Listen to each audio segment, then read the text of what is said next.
Okay, good afternoon. When a disaster hits, the media, politicians, institutions, and even academics and professionals focus on what went wrong in that disaster and why there was a disaster. But when you have an extreme event that doesn't produce a disaster, it doesn't hit the news.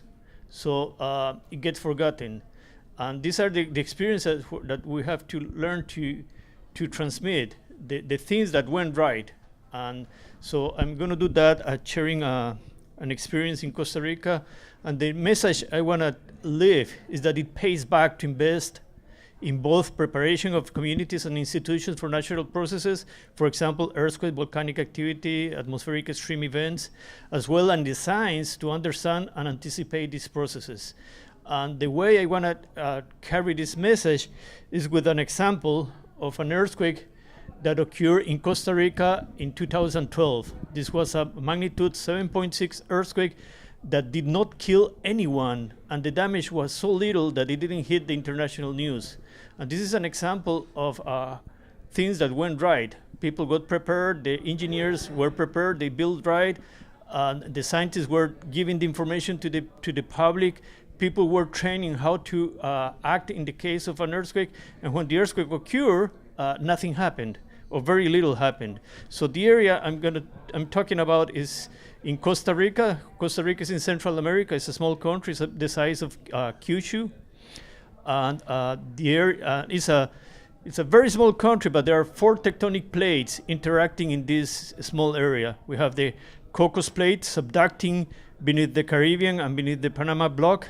We have the Nazca Plate, and then we have 5 plate boundaries, 5 active plate boundaries producing earthquakes continuously. So this makes Costa Rica one of the most active countries in the world by per unit of area.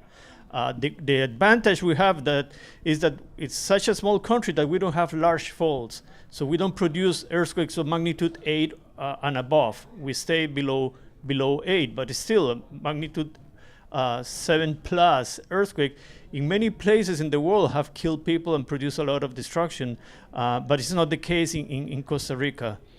The area in detail that I'm focused is this peninsula. It's called the Nicoya Peninsula.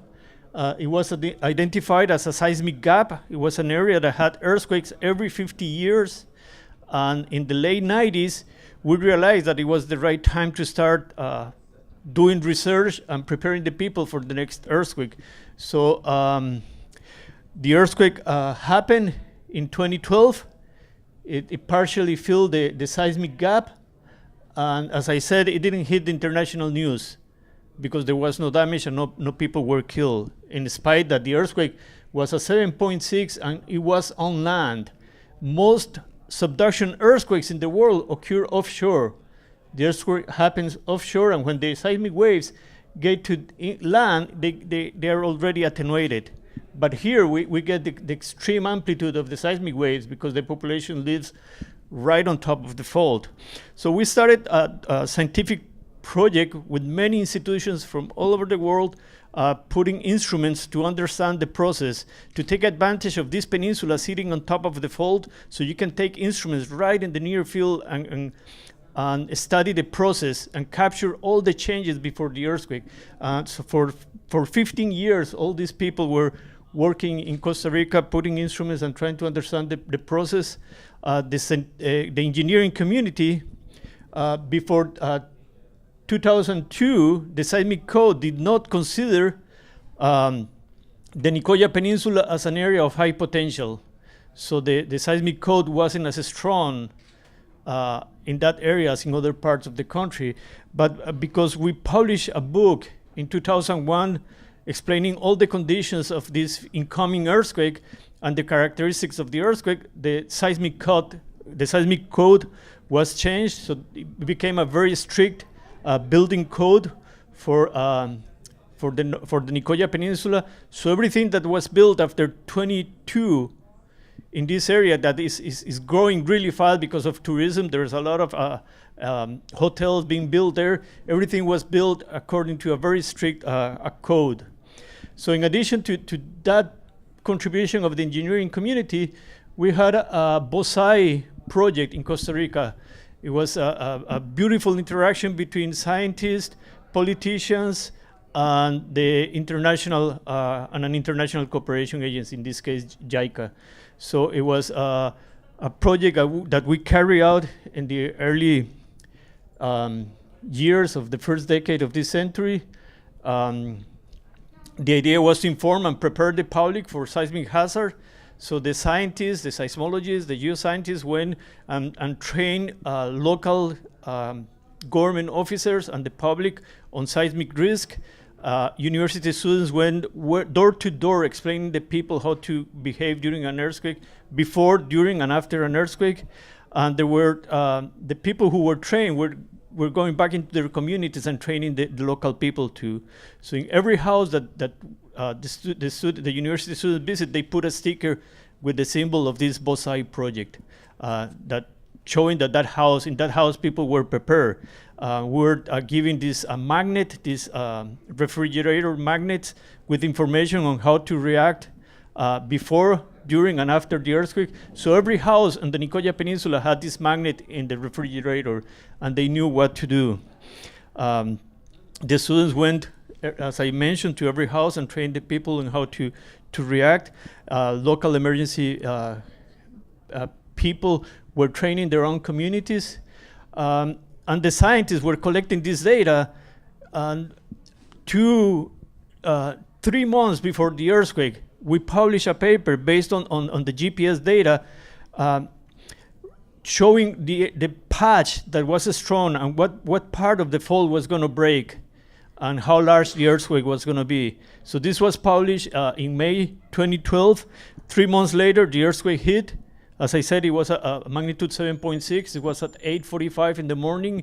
Kids were at school, people were at work, and the earthquake hit, and everybody knew how to behave, so nobody was killed. So this was a really excellent experience in terms of things that went right.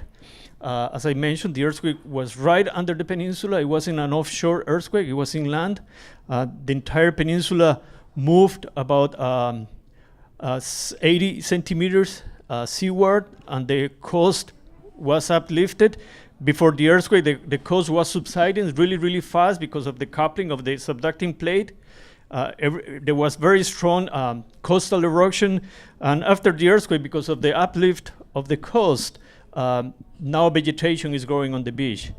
The advantage of these places in Costa Rica that have these peninsulas on top of the fault is that when the earthquake hits, the deformation is on land, so it doesn't produce a tsunami. In Costa Rica, we don't have tsunamis because the large earthquakes occur inland. So, and the small tsunami that is produced when it gets to the coast, find a coastline that was uplifted by the earthquake. While here in Japan, in Chile, in Peru, in Alaska, after the earthquake, the coastline goes down, and the tsunami is large and also comes to an area that has subsided. So in this case, it's the other way around. So that's we're lucky in that sense. So this is an example of success. In spite of the large magnitude, with maximum intensities of 8 in the Mercalli modifier scale, and the fact that it was on land, there were no casualties, and damage was very little. Geoscientists kept the population informed of the seismic potential of the region. The mass media was very key in sending and propagating this information to the population. So this was an earthquake that was not unexpected. It was an earthquake that people anticipated. So when it hit, it wasn't like something new for them. And the outreach project, this Bosai project, carried out by the Japan International Cooperation Agency, the National Emergency Commission in Costa Rica, and the Volcanological and Seismological Observatory to prepare the population for this incoming earthquake was very successful. And as a result, and this is very important, geoscientists and the emergency official gain recognition and trust by the community. And it's important when you gain trust, because you can go and tell people, and people are going to believe you.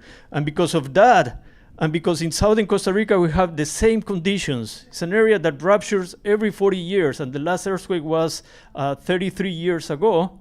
In the next 8 to 10 years, there is going to be a large earthquake there. So we're doing the same thing. We're building a a seismic network in that area. We're preparing the population, and we hope that we can repeat this successful experience. Thank you very much.